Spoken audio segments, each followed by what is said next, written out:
ভাগ করছি মুরগির মাংস, তারপরে আলু দিয়া।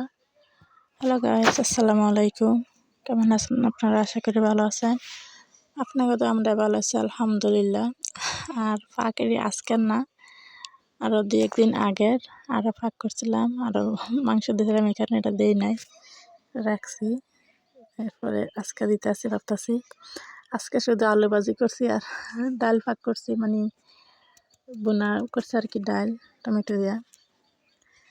এই যে আমি সব মানে পেঁয়াজ কষানোর পরে দেওয়া পরে সব কিছু মশলা দিয়ে দিছি, তারপর সাথে টমেটোটা দিয়ে দিছি কষানোর ভিতরে। আর মুরগির মাংস আর আলুটা আমি আগে বাজ্যা রাখছি, তারপরে কষানোর পর ওটা দিয়ে দিলাম। তো এটা আবার অনেকক্ষণ লাগে, তো আমি কষাই নেব। আর তরকারি যত কষাই ততই ভালো লাগে খাইতে। যে কষানোর পরে দিয়ে দিছি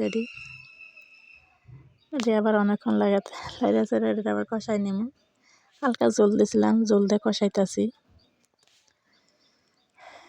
এই তো কষানো করা শেষ, এখন আবার আমি সাথে জল দেওয়া দিব আর কি। এই যে জল বেশি দেওয়া লাগে না, কারণ এটা সিদ্ধ করা আছে, তারপর অনেকক্ষণ কষাইছি, এই কারণে অল্প কিছু জল দিলে সারে।